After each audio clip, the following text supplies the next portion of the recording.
So remember the stunt Donald Trump pulled Sunday, showing up at a church, and the White House said that he showed up to pray for the victims of the shooting, the mass shooting that took place in Virginia last week, or last Friday. President Trump showed up to a church, and it was apparently not, as the pastor is now reporting, they did not show up to pray for the victims of the mass shooting, but instead to pray for the president himself. You have to be some kind of scumbag to lie about the reason that you're praying, especially when you're supposed to be praying for the victims. I mean, all Republicans do in a mass shooting or after a mass shooting is to offer thoughts and prayers. But apparently the president of the United States isn't even offering prayers genuinely. Here's a quote from the article in the Huffington Post. It says, quote, "A pastor's explanation of President Donald Trump's sudden visit to his church on Franklin Graham's Pray for Donald Trump's Day is casting doubt on the White House's widely publicized claim that he went there to pray for Friday's shooting victims in Virginia Beach." David Platt, pastor of McLean Bible Church a few miles from Trump's golf course in Northern Virginia, wrote in a statement that he first heard about Trump's visit after he finished his sermon early Sunday afternoon. So much to unpack there that's actually worthwhile. First of all, why in the hell are we having a National Pray for Trump Day? That I can write an entire book about why not only is that problematic, but it's also just a tool to rally evangelical voters to the Republican Party. And it's been this symbiotic relationship between the evangelical church and Republicanism since Ronald Reagan. I actually did write a book about it now that I think about it. God is not a Republican. But that part, setting that part aside, the fact that the president was still in his golf outfit, his golf clothes, and he whisked in really quick to get a photo op praying for the victims of the mass shooting, but it ended up just turning out to be a prayer for him. I mean, there's layers and layers of hypocrisy already in the story. But I want to read one more paragraph from Huffington Post. It said, quote, "The White House, though, had given a different reason for the visit. Just as Trump was walking into the church, the press office sent out a statement claiming that he was there to visit the pastor and pray for the victims and community of Virginia Beach. Yet, during the entirety of Trump's 16-minute stay, Platt, the pastor, did not mention the shooting, and Trump never spoke about the shooting or anything else beyond thanking Platt afterward." So, I mean, I guess you could chalk this up and say it's just a miscommunication. They didn't really convey the reason that they were there. I mean, if you want to be generous, sure, you can chalk that up. But why does it matter? It matters because it's a very consistent theme with Donald Trump and Republicans and conservatives in general, all for different reasons. It's a consistent theme with Donald Trump to be a habitual liar. Right. He lies about everything, but particularly he lies about his religion and his faith. And he presents himself, or, let me take that back. Evangelicals try to present Donald Trump as some type of reverent, pious person who is ordained by God to fix America, when in reality, Trump is just a lying. Well, we're on David's show, so I can't use profanity, but Trump is an outright liar about his belief system, about politics, about his ego. I mean, there's no facet of Donald Trump's life that he is not compelled to lie about.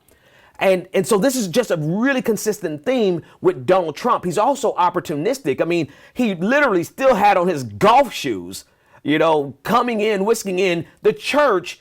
There was a paragraph that I wanted to read, but the church is actually the closest church to the golf course. So he didn't really say, okay, I'm going to go to Virginia so that I can pray for these people. What actually happened was he realized, or an assistant realized, that Donald Trump is in Virginia and in Virginia Beach, and he's not there on behalf of the victims. He's there to play golf. How do we fix it? Well, you have some enterprising assistant who says, okay, what we can do is let's shoot over to the local church and say a prayer for the victims. But they didn't relay that information to the pastor. See how that works? So not only does Donald Trump a liar, he's opportunistic, and really, quite frankly, did not care about those victims enough to realize that he was in Virginia and hadn't really done anything but except go golfing.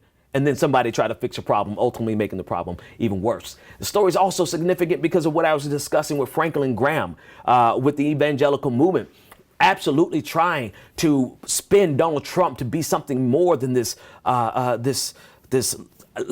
I really only have a religious word, this lascivious, this disgusting man who is driven by nothing but his ego and his passions, who is the exact opposite of everything evangelicals preach.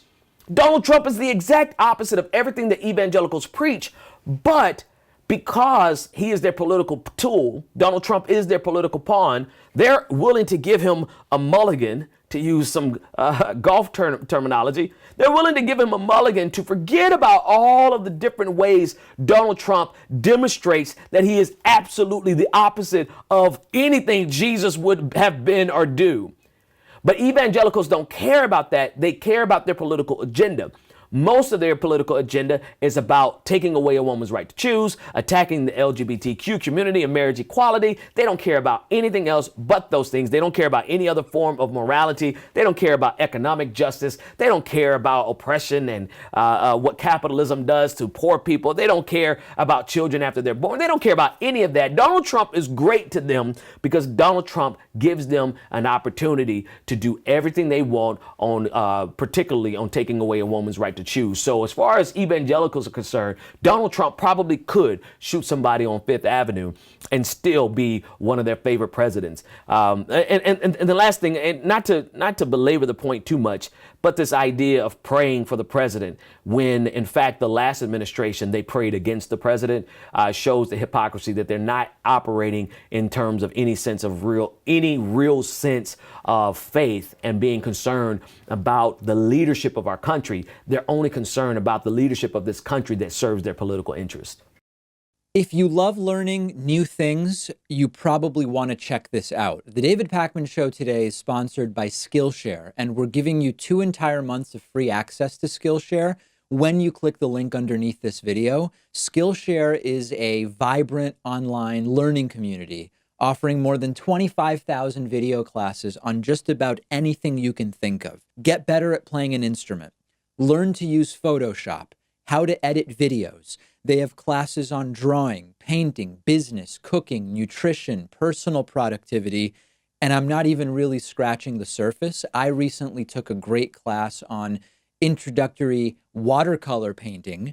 I'm still not good, but I am learning, and you can access the entire library of fun, easy to use online courses for free for 2 months by using the link underneath this video. 2 months of learning something that's totally new to you, something you want to get better at, something you already love, or you can get ahead in your career by learning new skills that will help you at your job. I've gotten a ton out of it.